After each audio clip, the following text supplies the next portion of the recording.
Hello and welcome to the latest episode of the Kids Media Club podcast. I'm Andy Williams. Welcome along. I'm Jo Redfern and I'm here with Emily. I'll do that again. Welcome along. I'm Jo Redfern and I'm here with Emily Horgan. Emily, tell us what we're going to talk about today. How's it going? Well, first of all, we need to talk on the amazing intro music, Andy. That's a vibe. I like it. And I like the little sting at the start. I feel like we're only two steps away from TV, maybe. It's all part of my effort to streamline the amount of work that I have to do after the. Now, are you doing the doms though? That's the question. Yes. Oh, amazing. So we were all at MIP Junior over the weekend. So we thought we'd have a catch up about what the prevailing winds were on that and around that, and talk about a few things that came up in both the sessions we attended and the conversations we were having. So I would kick off by just chatting about the panel. Myself and Jo were involved in a panel on the Friday. MIP Junior kicked off on the Friday for, I think, the first time this year. It started off with the presentation from Ampere Analysis that outlined the end of peak TV. It said we all made too much content, the market's saturated, and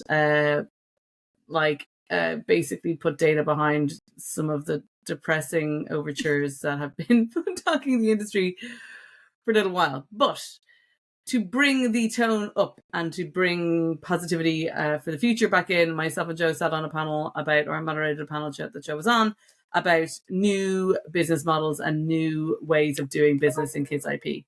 And we had a few really great participants on the panel with us. We had Gregory Dre from Animage, who are an IP, and he's reinventing the way IP is produced, distributed, and monetized. We had Roblox. We had Marcus Holmstrom from the Gang, who was on the podcast a few weeks ago, who knows how to build in Roblox and Fortnite, and obviously Jo, who has the transmedia view across it all. And I believe you're also a kids media specialist.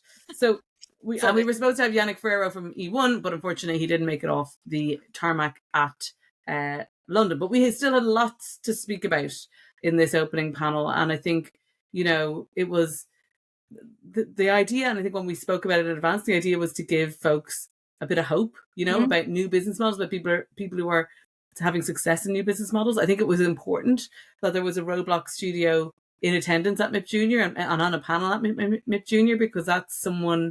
These are the folks that we need to be collaborating with as the industry evolves. So that's kind of a setup, Jo. What were your thoughts?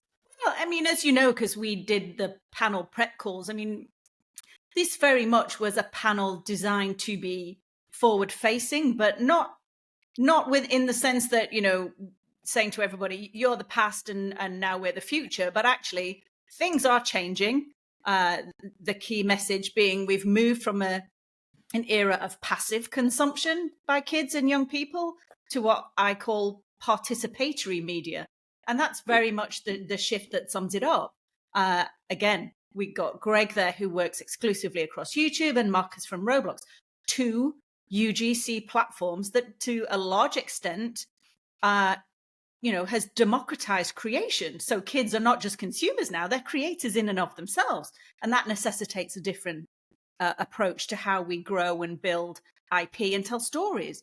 So, really it was just, Olivia, I thought, had done a good job of doing that scene setting. We almost had a retrospective of the last 20 years of kids content production.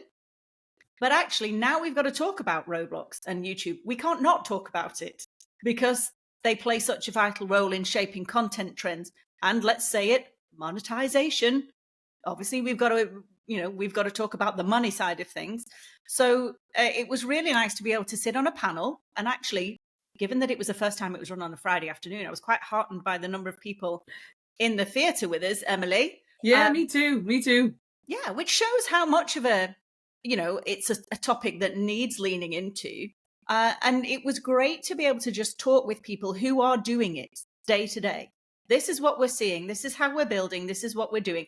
And then try and translate that for the audience, for the industry in which we've all worked for a good length of time too, and try and give some almost actionable insight in that actually this is how you can do it, and this is how you can monetize across these platforms. And perhaps we'll get into a little bit about how you monetize across these platforms in a bit. But yeah, I thought it was superbly moderated. Also, hat tip, Ms. Emily Horgan for that. But far from something that was too preachy or, bashing the old guard over the head, I felt it was pitched really well as something that ended on a very much positive note. Yeah, and the thing was, it's like the time for talking is gone. The time for action has to be now. Otherwise, you're not evolving. So, yeah, no, I was happy with how it all netted out. I think Greg also was speaking a bit about AI production and what they're doing on that, which it can kind of be another boogeyman topic a little bit, because people have valid concerns about the introduction of AI in production and stuff like that. Yeah, but when it comes to, managing the cost base, that's the thing. It's about monetization. How do you make money, but also how do you save money? And that's where I think AI comes in. Yes, there are valid concerns, as you say, but when it helps you manage your cost base, on platforms that are not as easily monetizable as perhaps platforms in the past. We spoke about, it used to be relatively easy to model out. You knew how much each broadcaster paid per TV half hour. You could put those into a spreadsheet and you had a pretty robust model. That's gone. We've got monetization that's tricky on YouTube. We've got microtransactions on platforms like Roblox. They are supremely difficult to model out. So that means that you've got to look at your cost base and try and control the cost that you can control. And that was where Greg, I thought, very eloquently made the case for AI, not as a replacement for creation, but as something that can actually free up creatives to do more creative things. An enabler, yeah. Yeah, I mean, I think on AI, the kind of tricky thing is knowing kind of how that line gets drawn. But yeah, I completely appreciate that there's a lot of potential to take out quite an expensive sort of grunt work, really, like rotoscoping or kind of in between animation. And so yeah, definitely I can definitely see the kind of practical applications in that. I mean, my perspective, I was probably chatting pretty exclusively to distributors and producers. And from producers, there's a question in terms of, on the one hand, accepting that the audience is on YouTube and is on Roblox, but on the other hand, still being maybe a little kind of confused about how to leverage that audience to help monetize and fund a series. And it may be that those traditional funding models for kids series and animation, maybe that's something that needs to adapt as well, really, because it's hard to see how YouTube, for example, can really be used to cash flow a series in the same way that you would be able to do on a network. Yeah, and that's a really specific problem that's emerged in YouTube in the last 3 or 4 years. There was a time when, maybe not the upfront cash wasn't there, but the long tail cash was there and could be built and on YouTube for kids IP, and that time has passed. YouTube are acknowledging that themselves, that the revenue driven to made for kids content or kids IP on YouTube does not equal the amount of engagement that it drives for them as a platform. Interesting. So, and is that a response to, because kids and family on YouTube has understandably been more in kind of the regulatory crosshairs and has probably had more pressure in that area. Has the cash flow, the revenue that can generate from YouTube been dramatically impacted by those regulations, do you think? Yeah, 100%, massively so. So like the next Coco Melon can't come up on YouTube. I would believe a mom and pop shop type of YouTube creator for kids would find it quite difficult to come up. But I think it's impossible. Yeah. Some folks are finding a way. Obviously, we've had Miss Rachel explode more recently, but like, if you started day one 3 years ago, it's much, much harder to get to a stage where you can use your YouTube channel as a meaningful revenue source. Even if you're a creator in your house and you're thinking, and you want to get it to a stage where you can quit your job or you could go part-time to give it the amount of time that you feel like it needs it. The road to that sort of revenue level is much longer and harder. So that's an issue on YouTube. I mean, on Roblox, Joe, I would shake you down for some info, because this is something that came up in a few of the conversations that I had after the panel about, like, how do you monetize on Roblox? Like basic. Obviously, there's things like limiteds and minting limited items. That's one way you get your but like, I'd love to, like, anything you can share in the details that, like, you get your Robux. What's even the split? Like, how many can you expect? Like, how do you model that out? Then obviously there's advertising as well. Like, but it's not for kids anymore. So, like, open the door a little bit on this, if you wouldn't mind. And I mean, there are lots of ways, and I won't go into them too deeply. And actually, Marcus is the one that would be able to go into the detail. But the headlines being, in 2023, $2.8 billion worth of transactions were made across the platform. So there's a heck of a lot of, it's an economy. It is an economy. So within that economy, all those kind of things happen. Buying and selling of items. So you've got the UGC items, you've got limiteds that can actually increase in value and, sell for a decent amount. You had the Adidas kind of diamond necklace, a virtual necklace that sold for, I think, the equivalent of £25,000. So, you've got things like that, but then you've got the 50 cent, 70 cent kind of UGC items, bearing in mind that there were 165 billion avatar outfit changes. I think only in the first 3 quarters of last year. It was a report that Roblox put out about self-expression towards the end of the year. So a heck of a lot of avatar changes, 5-6 times a day. It's changed the hair, changed the outfit. So there's a lot of, again, those microtransactions that are so very difficult to model out. So there's that. But then within your experiences, if you are an experience owner, now they're rolling out ad tech. So you can put advertising in there. If you're under 13 and you've not lied about your age, you won't get served any ads. Between 13 and 17, if you're in an experience, you will be served a limited number of ads. And if you're over 17, your eyeballs are up for being advertised to, basically. So their ad tech is being rolled out in a big way. And then there are other things like, I think Marcus briefly mentioned it on the panel. There are kind of paid, almost premium access games and experiences, but they're relatively rare. But the real opportunity is coming next year, and it's been trialed. You will have seen Walmart have done it. There's been select trials across the platform of commerce.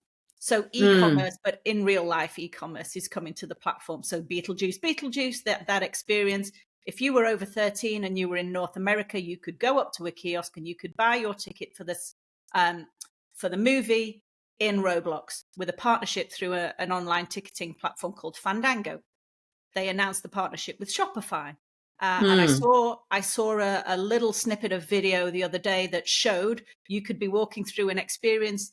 It could be a fashion-based one. You've seen how successful Dress to Impress has been. There's a jacket that you really like. Click. Your screen transforms briefly into a basket. Add to basket. Whoosh, off it's gone, and you're back into the game. So this almost seamless e-commerce, v-commerce, whatever we want to call it, is being integrated. So all of these new monetization models are emerging on the platform, as well as the kind of more typical ones akin to YouTube, the ad tech and serving ads. Yeah, but the thing is, if it's a kids IP, which I think you've said, so the Shopify thing or the commerce thing will be, that's not getting plugged in, and the ad tech thing isn't getting plugged in. So the ad tech thing isn't getting plugged in. I don't quite know how the commerce would work, because a lot of people on the platform have got mom and dad's credit card attached to their account. So actually for their Robux. Buying Robux, not V-Bucks, sorry, is, that just comes from there. And rightly or wrongly, a lot of the, users on the platform expect to be able to buy things, whether it's a power-up, it's a magic carpet, it's an ability to do something.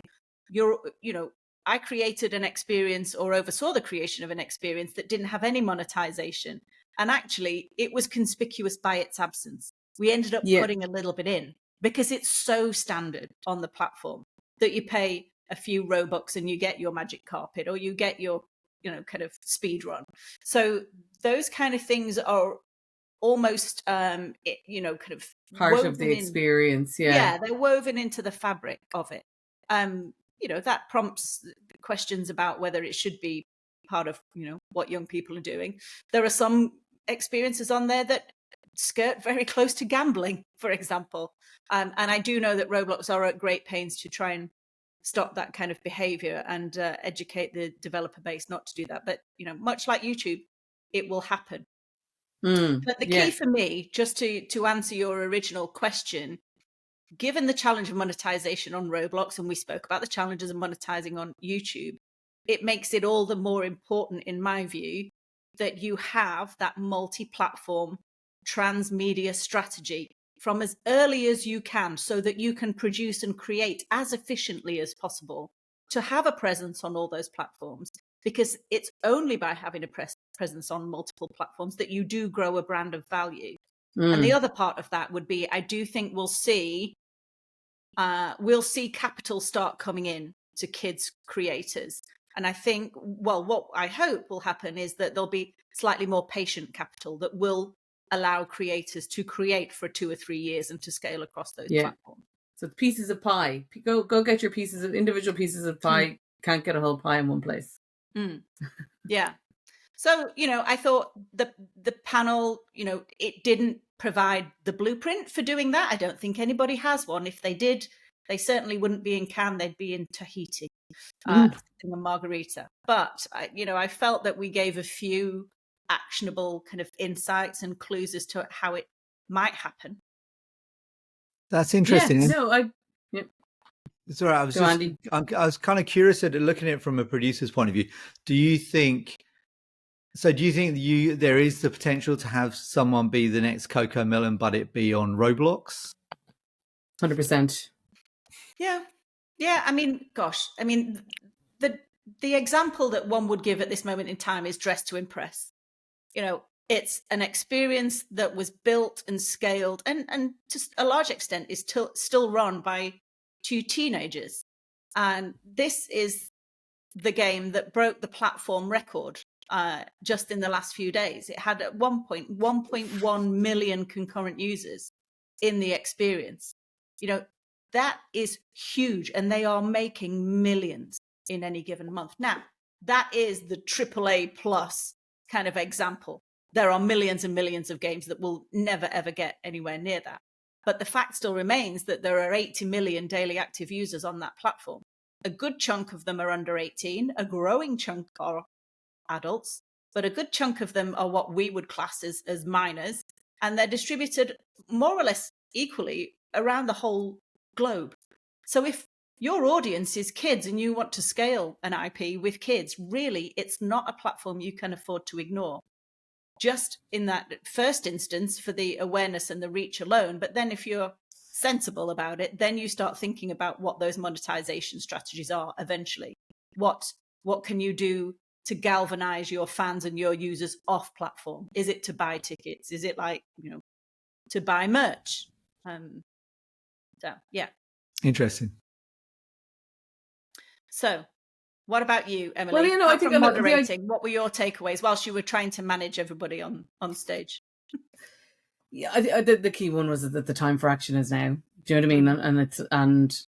And anyone talking about it and anyone learning about it needs to start doing it. And I was saying to somebody, it's like when producers start putting resources against these sorts of things, that look at what a business does, not what it says. Right. Mm-hmm. So you start putting resources against these sorts of things. The time of your people, obviously funding as well. But if you think about it like a marketing budget, right? So the marketing budget kind of, there's a marketing budget rule or like perfect situation where you spend 80% of your money on things that work. You spend 15% of your money learning more about the things you've been testing. Mm-hmm. And you spend 5% of your money on a Hail Mary, right?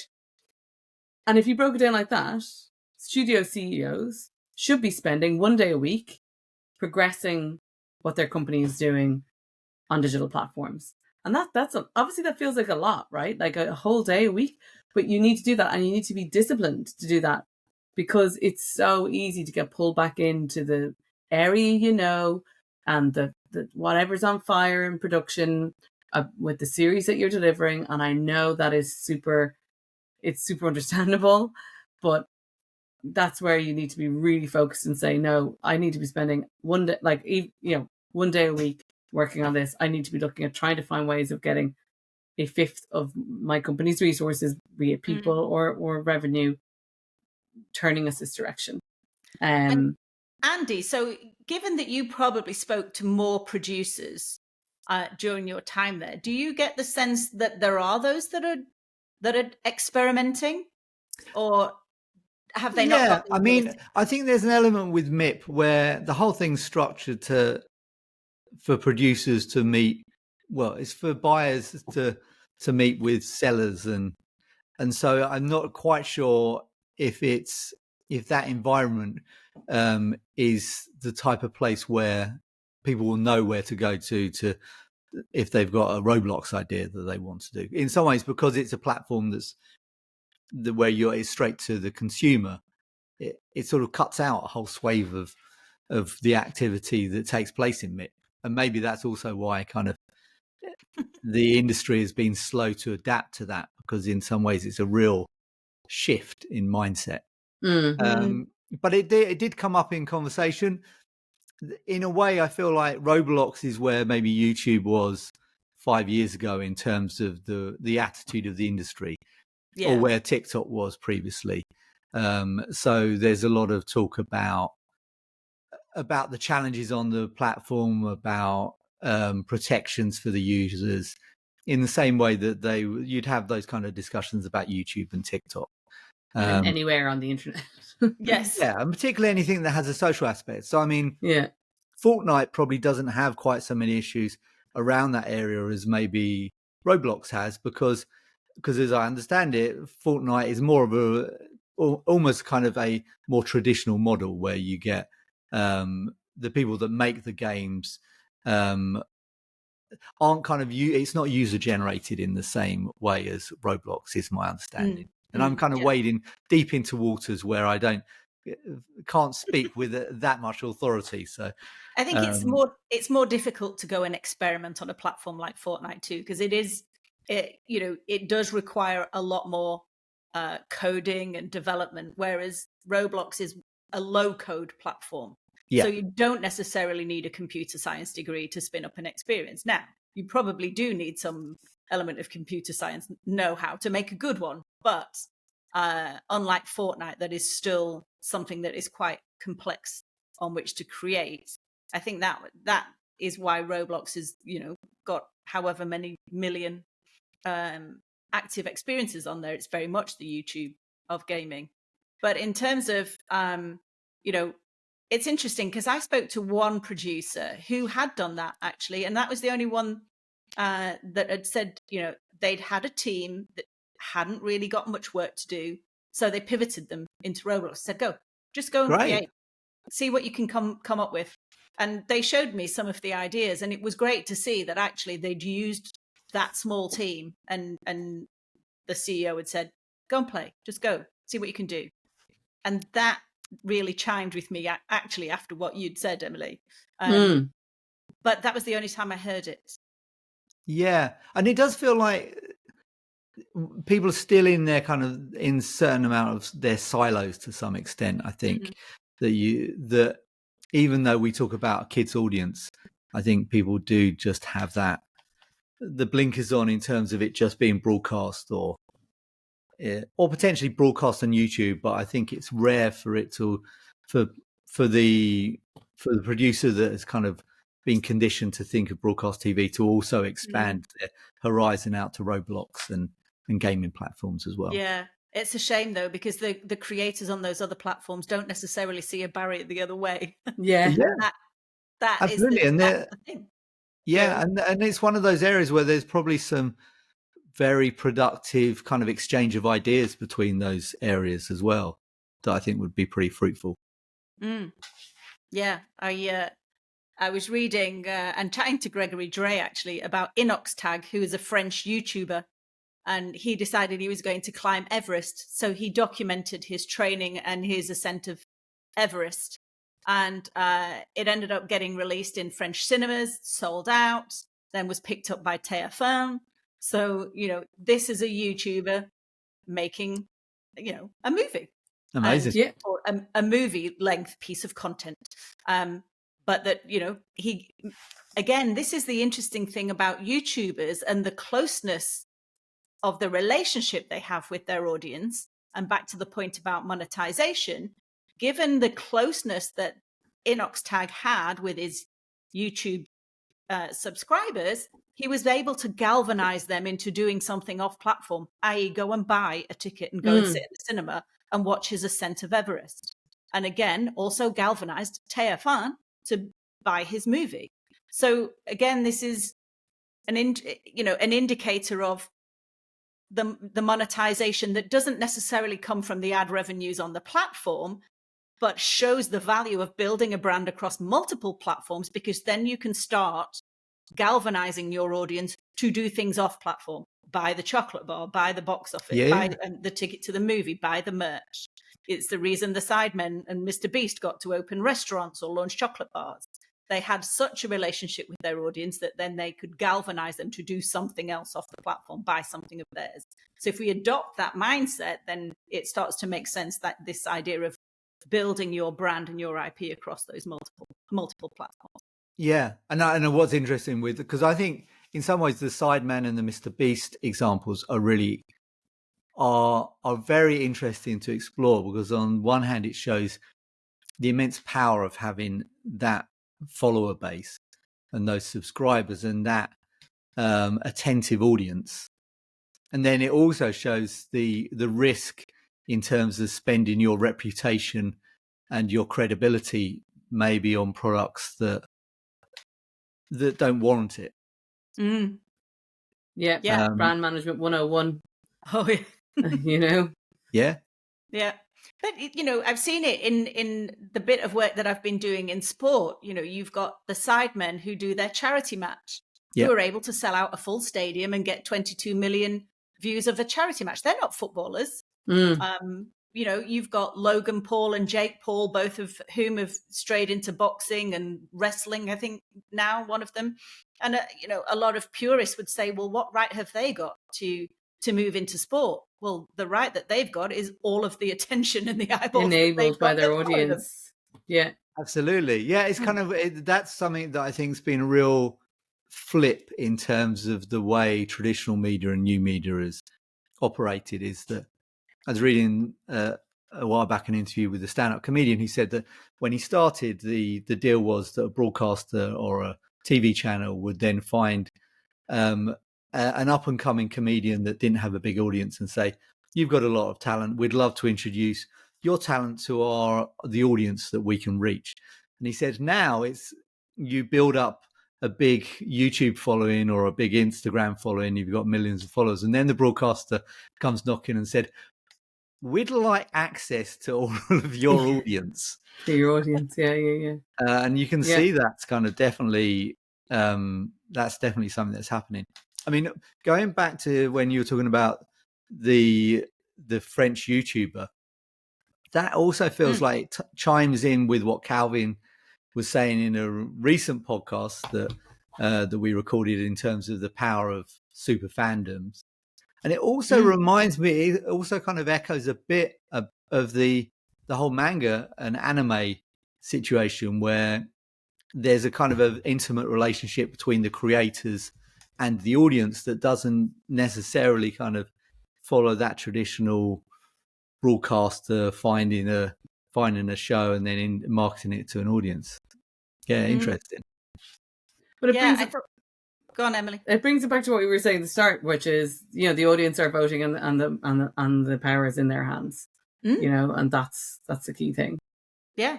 And so, if these platforms do facilitate a closer relationship, then really you have to go there, because you need to learn from them. We talk about audience centricity, or in sport, fan centricity.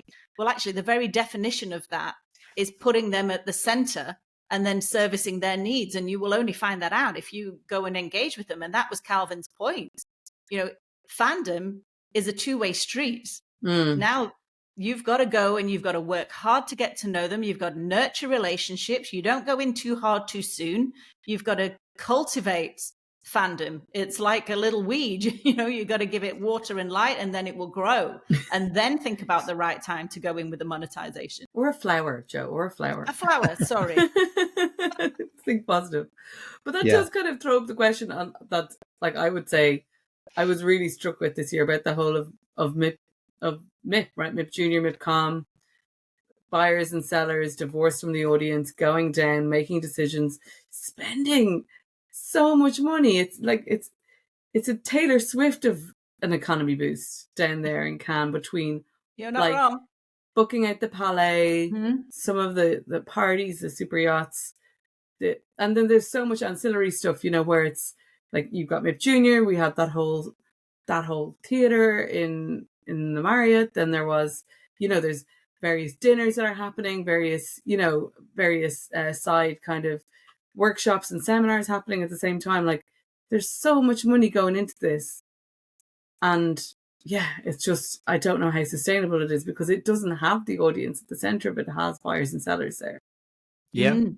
That's a superb point. I mean, gosh, imagine if even half of the money that went into putting that on went into funding content. How much more content could be made?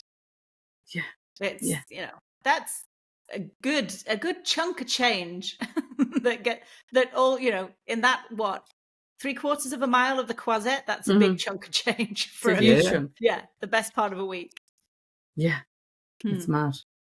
Anyway, so how would you sum it up? I know I heard people, at least I didn't hear the phrase survive to 25. I mean, I know we're nearly there, but I didn't hear it once, which was a blessing.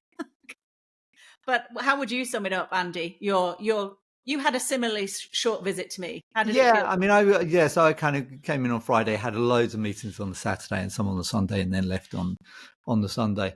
I get the feeling that everyone has absorbed the shock of the fact that the reality has changed, and everyone's kind of waking up to a sort of a new reality, really, in terms of what the market's like. So I think people have absorbed that and they're processing it, and I didn't feel that everyone was shell shocked in the way that they were maybe at the end of last year or the beginning of this year. So actually, I thought there seemed to be a certain amount of optimism and positivity was creeping back amongst producers, while everyone still accepts that it's pretty tough out there. How about you, Emily? Yeah, well, I think it's a thing of, like, it's not going back, right? Like, this is not something that's going to change. This is it's not cyclical. Yeah, exactly. This is a direction of travel. So get on the bus or be left behind. I think that was landing. I think people have very valid questions about how the model works, how the new model can work. And there's there's success stories that are coming through, but there's equally, like, there's not a playbook, I would say. And people, that's scary. That's scary. So, and I think that's totally fair. That's what I was thinking. Everyone is gasping for new information, new intelligence. Like I can't tell you how many times I was asked, like, what's new? What's happening? Tell me what you think is happening. I'm like, I don't know. Like, obviously, like some stuff on YouTube, blah blah blah. I saw like Evan Shapiro was presenting at MIPCOM. I saw the stats for that. It was a UK based presentation, and I would say it gives us Exhibit E of the streaming race and YouTube's pole position in it. And I know that premium services, a premium offering, will be part of it too. But YouTube's dominance with younger kids is just unbelievable. I think we should before we wrap, just dive into that, and we can always post the chart when we publish this episode. But I'm just looking at the chart now, and boy, is it stark. Yeah. So Yeah. When you're looking at kids 4 to 15, Yeah. YouTube is sitting at around 35%. 35%, up to 36%. The next closest is Netflix at around 15%, 15 to 16%. I mean, it's like half. It's fair to say it's not even close, right? Yeah. You know? Yeah.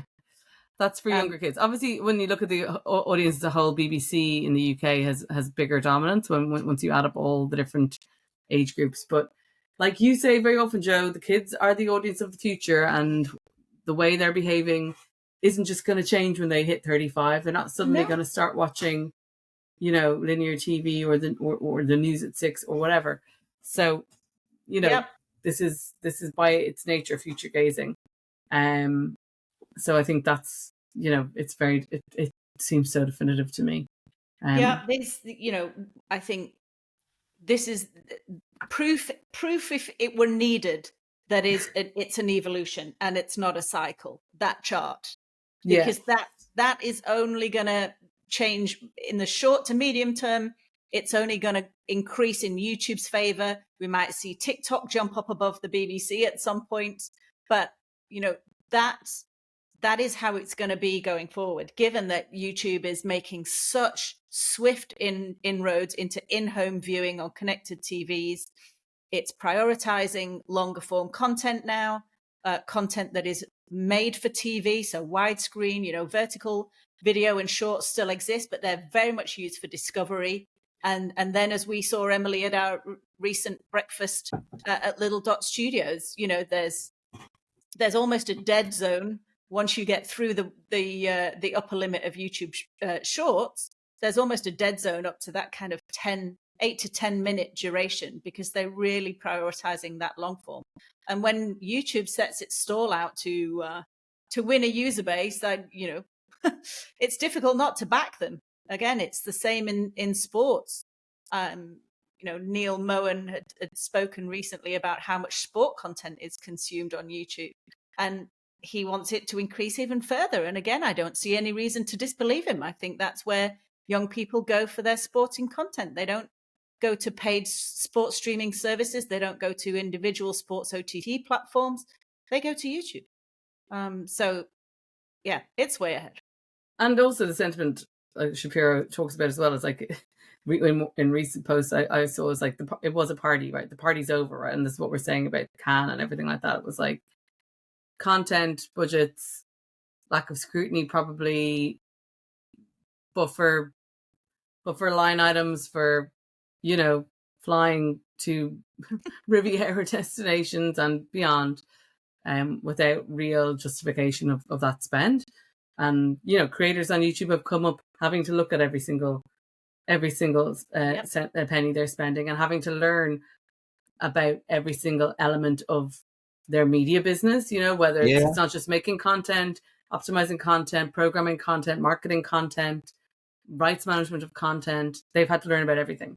Mm-hmm. So, and that's where they have the edge, So, lots to be echoed there in what we're seeing more broadly. And on that point, I think that's where I think I can see a shift amongst producers as well. There's that acceptance that they're going to have to kind of move into kind of taking more of a sort of a partnership in terms of the risk and the management of costs, and to kind of look imaginatively at finding sort of different ways to fund the programs, and not to just kind of see it as grabbing as much cash as they can out of the production straight away, because those kind of budgets feel like they're going to be very rare. So basically, we've been spoiled for too long, and now the hangover's kicking in. Yeah, and as much as we might like a hair of the dog, it's it's not coming. Yeah, but it's a privilege to work in this industry, right? Like nobody has the right to it, and it's something that needs to be earned. Yeah, totally. I went to a kind of great event a couple of weeks ago, organised by We Are Playground, which was an animation in motion event, but kind of had a broad overview of kind of film and series. And what was really refreshing about it was that it had quite a young audience, and I think majority of people there were in their 20s, and were fans of the content. So you'd have a show director come on and then ask the audience who'd seen every episode of his show, and the majority of the audience put their hand up. And I think in a lot of industry events, I don't think there's as much engagement with actually the stuff that gets produced and the shows and the games. Yeah. So I thought that was really encouraging. One of the things that Evan Shapiro has said in recent Substacks of his was that, you really should have a board of under 35s if you're in this game, because they're the ones that you should be listening to. And again, to echo your recent experience at that conference or that event, there's one that I'm speaking at in London in November that is about sports. But Right. actually, 50% of the tickets were for people under 30. And it was specifically skewed that way. And everybody's invited to speak and give their opinion. So a really great event. One for, actually designed to be attended by young people who want to work in the business or are just starting their careers in the business of sport. But actually, it's also everybody gets a chance to speak. So I think, Amazing. if you can take that approach versus, and I think you make a very valid point, Emily, we've been so accustomed to turning up to the Croisette once a year and having drinks on yachts or, on the terrace at the Majestic, when really one, it doesn't give a great impression, but two, you look at those younger creators who have had to learn everything as they've gone, like to your point, learn about rights, learn about analytics, learn how to be a creator, learn how to be a connector. They've had to wear all of those hats, but now that has put them in a position of power in the industry in which we all work. So that's the big wake-up call. That's the change. That's what we're, the future that we're facing, and we're not going to be able to go back to the halcyon days. Absolutely. And I'd argue that the skill that they've developed that's been the most valuable for the new creators is that attention to the audience. Mm-hmm. And that's something that I think really sets them apart, because they're minutely focused on how the audience is responding to that content daily, which is amazing. Which is a perfect place to wrap up, I think. A nice message on which to end. We've really got to get back to focusing on the audience and our relationship with them, and listening to them and giving them what they want and demand. Because if we don't, they'll take their hard-earned attention elsewhere. Absolutely. That's great.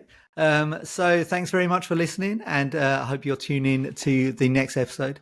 I'm going to try and play out our little graphic outro with music, and so we'll see you in the next one.